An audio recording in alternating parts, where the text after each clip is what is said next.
Juanma, ahora nos encontramos en el claustro de las Madres. Cuéntanos un poco. El claustro es del siglo XIV, la planta baja, de época de fundación del edificio, como ya os he comentado. Pero lo más singular es que estamos en el claustro mudéjar más grande de toda España.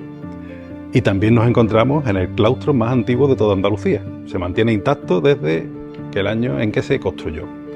Tiene dos plantas, la planta abajo, como ya he dicho, siglo XIV, y la planta alta del siglo XVI. Esa se hizo en estilo renacentista, además muy peculiar, porque todos los claustros, la mayoría de los claustros que conocéis, están cerrados por los cuatro lados. El de Santa Clara no. La planta alta solamente tiene dos lados. ¿Y sabéis por qué? Pues muy sencillo. Estamos en Andalucía, estamos en una zona cálida, pero este edificio en invierno de cálido no tiene nada, y os lo digo que trabajo aquí. Es muy frío y sobre todo muy húmedo. ¿Qué decidieron las madres clarisas? Pues que dos partes del convento no se hicieran, para que el sol entrara por ahí y calentara este patio durante todo el año. Este edificio, que os parecerá ahora una cosa muy curiosa, os parecerá incluso que aquí estamos un poco locos, este edificio está flotando. Estos 10.000 metros de edificio flotan porque está construido sobre una especie de balsa de arena fangosa. Eso es malísimo para la humedad, además veréis que el edificio tiene una guerra contra la humedad que siempre hemos perdido, pero es genial cada vez que hay un terremoto. Cuando hay un terremoto, Santa Clara flota, se mueve y no se rompe. Habréis escuchado hablar todo del famoso terremoto de Lisboa, del 1 de enero del año 1755. Bueno, el terremoto de Lisboa fue muy importante, es verdad, pero a este edificio es el único edificio religioso de toda la ciudad de Moguer que no se le afecta. Se movió, pero nunca se rompió. Este claustro que conocéis es un claustro de estilo mudéjar. La parte de arriba del siglo XVI es renacentista mezclado, veréis los alfices, esos cuadrados encima de los arcos, mezclados con el mudéjar. Y es un patio muy singular. Veréis una decoración que no es típica. En este claustro están todas las dependencias donde se hace la vida diaria de las monjas. Aquí está el refectorio, está el dormitorio, está la cocina, está la sala capitular y otras dependencias que son las que, digamos, se usan diariamente. Juanma, ¿el claustro y el patio tiene alguna funcionalidad particular en el día a día de la vida religiosa aquí en el monasterio? Claro, es el lugar donde las monjas viven.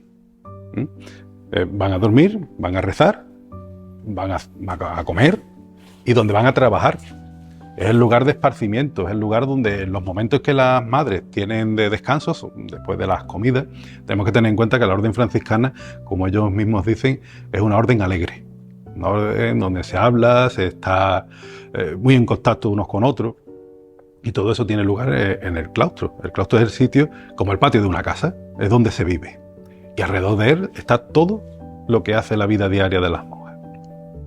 Tengo que contaros también que las monjas de este monasterio de Santa Clara de Moguer, las madres clarisas, desde el siglo XIV hasta el siglo XVIII, tienen una particularidad. Es que son todas hijas de la alta nobleza castellana y aragonesa. Todas las grandes familias aristocráticas españolas en algún momento han estado vinculadas a Santa Clara. Y por ejemplo, en la época del descubrimiento, la abadesa era doña Inés Enríquez y Fernández de Córdoba. Era tía del rey Fernando el Católico. Así que imaginaos la importancia que tenía este monasterio. Este monasterio estuvo desde el principio apoyado, los reyes, los papas tuvieron mercedes, es decir, favores hacia este convento. Era un convento muy rico, pero claro, tenéis que tener también en cuenta que el convento era rico, pero las madres no. Las monjas viven pobres, viven como manda la regla de Santa Clara.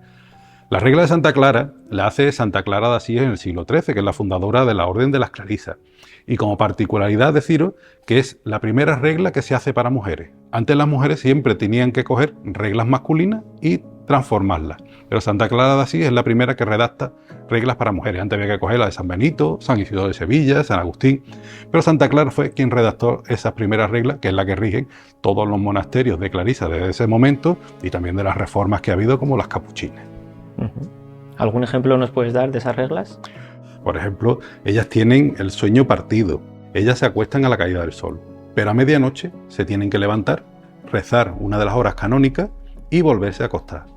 Pues imaginaos cómo era de dura la vida de estas mujeres que a medianoche rompían el descanso para entonar cantos y oraciones a Dios y estar rezando, porque sí es que tenemos que tener en cuenta que todas las monjas clarisas rezan por todos los que estamos fuera. Su vida es rezar por el resto del mundo. Por lo tanto, es una vida de sacrificio. Otorgan toda su vida, la entregan a Dios, pero para nosotros, para salvarnos a los demás.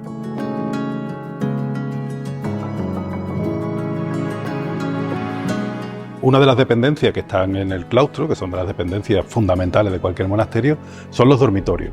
El dormitorio, como es habitual en muchas de las poblaciones andaluzas, es doble. Hay un dormitorio para verano y un dormitorio para el invierno.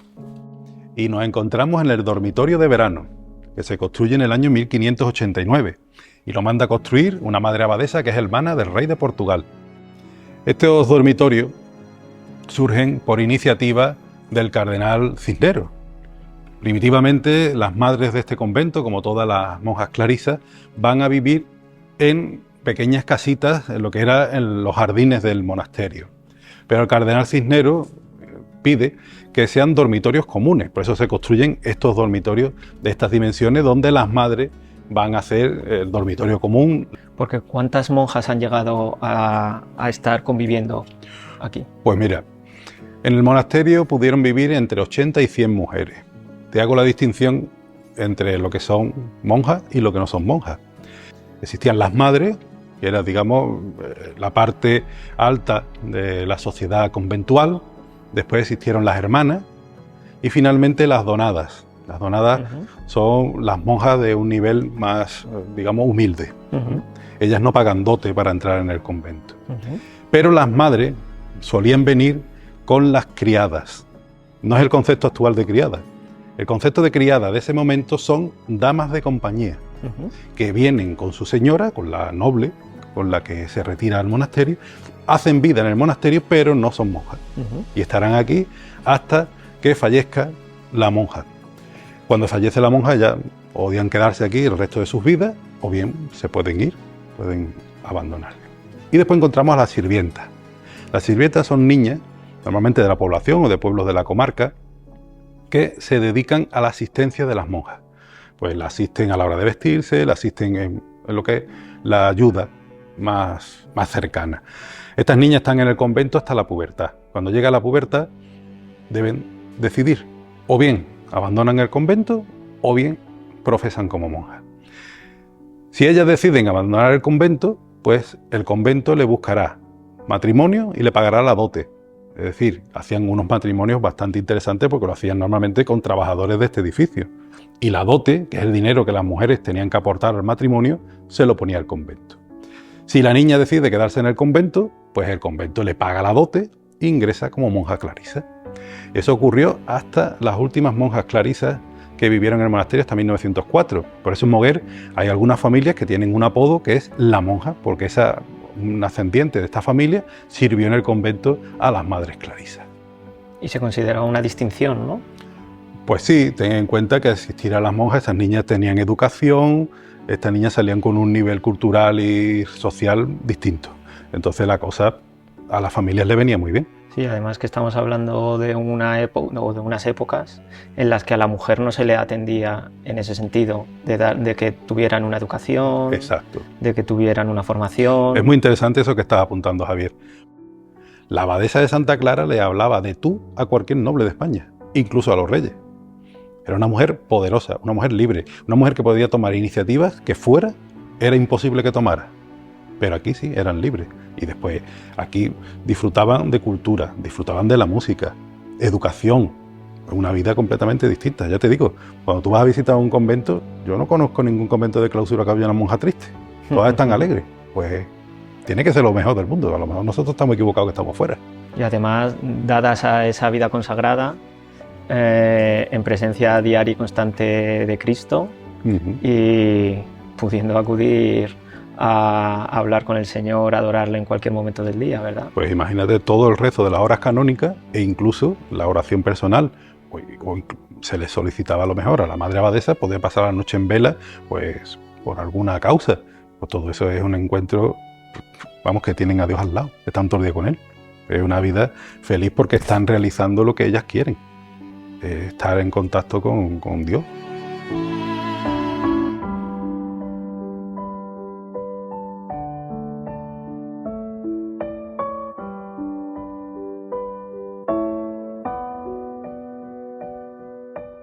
Juanma, este cuadro tan impresionante que tenemos aquí. Pues este cuadro es una reproducción del original que está en el Prado, que es de Rosales, y es del año 1911, y representa el testamento de Isabel la Católica, que en ese momento, en su testamento, también se acuerda de todos los pueblos americanos. Sabemos que Colón, cuando se descubre América, poco menos que le da a entender a la reina, allí hay un montón de gente para lo que haga falta. Y desde el primer momento, aquellos eran tan españoles como los de un lado del charco y de otro. Pero en su testamento la reina vuelve a incidir en ese aspecto, en salvaguardar a los indios americanos.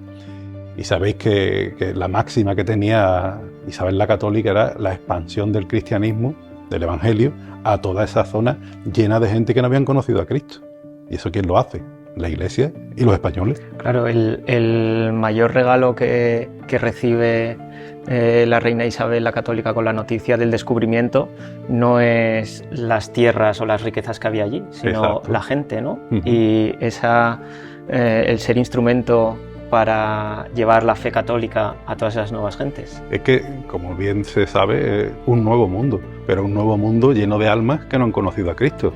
Y entonces la Iglesia hace, yo creo que la labor evangelizadora más importante de la historia, trasladarse miles de frailes, de sacerdotes, a evangelizar, a enseñarle a aquella gente que Cristo vino y murió por nosotros, y es nuestra salvación. Tú te integrabas allí en una sociedad, sobre todo los que no estaban tan cercanos a los españoles, y tú te abandonabas del mundo. Tú te entregabas a esos pueblos que no conocían a Cristo, pero por su salvación. Algunos pues lograron grandes frutos y otros alcanzaron la palma del martirio. Porque muchas veces la gente no entendía este hombre que viene aquí, a qué viene. Entonces esa labor ingente que surge desde aquí. Tenéis que tener en cuenta que desde el convento de los franciscanos de Moguer van a partir los primeros evangelizadores también, que vienen aquí a prepararse para ir a América. Y hay un personaje fundamental en la historia de, en este caso, de la América española, la Norteamérica española, que es Fray Antonio de Olivares, que en el siglo XVIII sale de este convento de San Francisco de Moguer y en California fundará muchísimas misiones. Todos habéis conocido y os habéis escuchado hablar de una de las poblaciones que este hombre funda San Antonio de Texas, el famoso Álamo. El Álamo. El Álamo. Exactamente. Este hombre allí es una labor que por amor a Jesucristo se acoge a aquellos pueblos, se le enseña agricultura, se le enseña regadío. Tanto es así que para ellos estas personas son ídolos y héroes nacionales. Pero esa labor que España hizo ahí, tenemos que tener en cuenta que España llega allí, no va arrasando, va creando.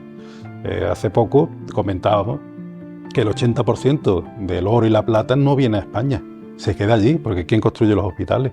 ¿Quién construye las ciudades? ¿Quién construye las catedrales? ¿Quién construye las bibliotecas? Las universidades.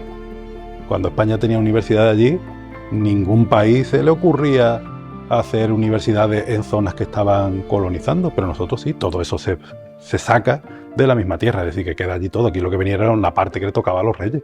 Entonces esa labor ingente que España tiene de transmisión del Evangelio y de su cultura, a la vista está que tenemos un continente entero que tiene nuestra cultura, nuestra religión y nuestra forma de ser.